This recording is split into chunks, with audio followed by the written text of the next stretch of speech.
Anthony Blinken vient de répéter qu'il n'était pas question de laisser Israël occuper Gaza comme l'a laissé entendre Benjamin Netanyahou. Et écoutez aussi ce porte-parole américain hier qui l'a dit très clairement. Gaza est une terre palestinienne et restera une terre palestinienne. De façon générale, nous ne soutenons pas une réoccupation de Gaza et Israël ne le soutient pas non plus. Le secrétaire d'État Blinken a également été très clair à ce sujet lors de ses déplacements. Voilà, ça c'est la voix américaine qui a répondu 24 heures après l'affirmation de Netanyahou selon laquelle l'Israël resterait pour une durée indéterminée à Gaza. Et du coup, il y a eu un bouger aussi, côté israélien. Regardez, cette citation de Ron Dermer, qui est le ministre israélien des Affaires stratégiques.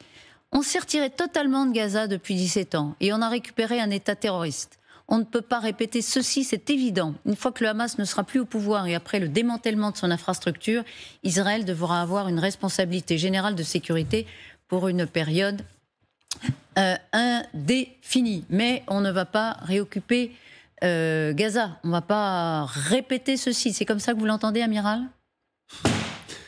Difficile de rentrer dans ces négociations. Ce qui est certain, c'est la déclaration du G7 aujourd'hui le prouve, c'est qu'on commence déjà à parler de l'État après les événements militaires. Donc on est bien rentré dans aussi une phase de négociation post-conflit.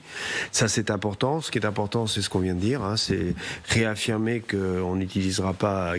On ne veut pas que Gaza puisse être à nouveau utilisé comme une plateforme pour des actions terroristes, qu'on ne veut pas qu'Israël réoccupe Gaza, ça c'est aussi très clair, et qu'on ne veut pas non plus qu'elle exerce un blocus contre Gaza, et on ne veut pas que le territoire de la bande de Gaza, qui est déjà particulièrement limité, soit encore rétréci, puisqu'il y avait aussi cette option dans les buts de guerre israéliens. Donc là aussi, le G7 est très clair, il n'en est pas question. Et on envisage même d'établir un corridor entre la Palestine qui se trouve en Cisjordanie et la bande de Gaza, un corridor qui serait sous contrôle palestinien. Donc vous voyez que ça va quand même très loin, les offres du G7 ce matin. Alors, je disais qu'il y a un bouger israélien, il y a une petite évolution, mais dans le fond, est-ce qu'on peut dire qu'ils sont tous alignés pour dire, ben oui, on ne va pas répéter les mêmes erreurs, c'est-à-dire qu'on est parti et puis on a laissé le terrorisme s'installer. Est-ce qu'il y a un consensus sur ce point au sein du gouvernement israélien, malgré la pression américaine? Non, je ne pense pas. Cette citation de la part de M. Dermer est très intéressante parce que le ministre Dermer est considéré comme l'associé le plus proche de M. Netanyahou. Donc vraiment, ce qui sort de sa bouche, c'est plus ou moins la pensée de M. Netanyahou, même si M. Netanyahou ne veut pas le dire. Il y avait aussi hier une déclaration très intéressante du ministre de la Défense Galante qui a dit la même chose. Il a dit on ne va pas occuper Gaza après la guerre.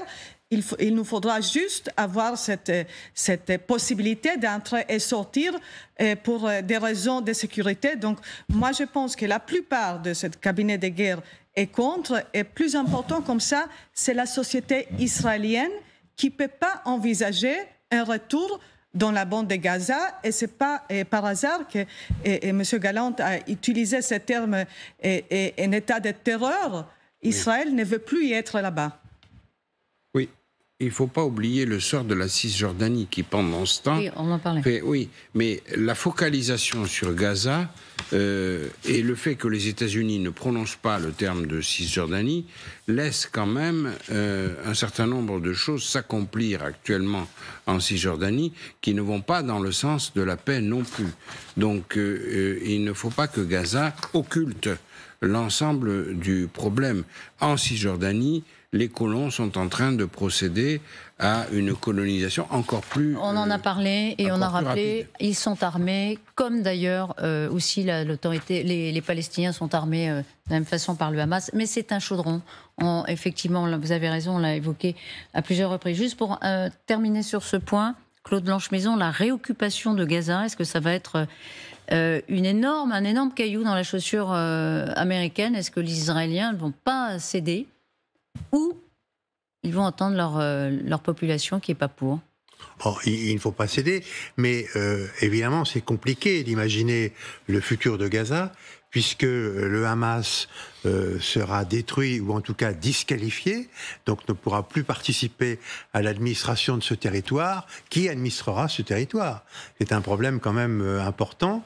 Et en effet, logiquement, si l'autorité palestinienne... En réalité, personne ne veut se charger. Si l'autorité palestinienne en avait l'énergie, ça lui reviendrait normalement, bien sûr.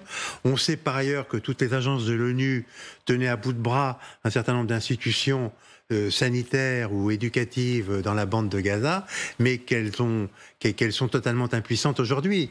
Donc entre l'autorité palestinienne qui siège à Ramallah, les institutions, les agences de l'ONU et une garantie probablement américaine, il va falloir trouver une solution.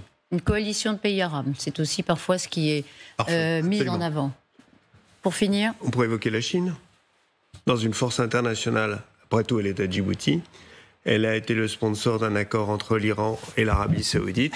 Je trouve que comment dirais-je, ce bouleversement du monde serait peut-être un point tournant intéressant.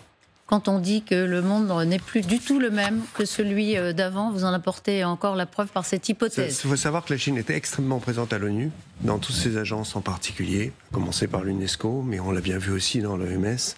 Donc elle a aussi son mot à dire dans tout ce qui se prépare, puisqu'on envisage quand même très clairement qu'il y ait sinon une force internationale, au moins une organisation internationale en charge de Gaza.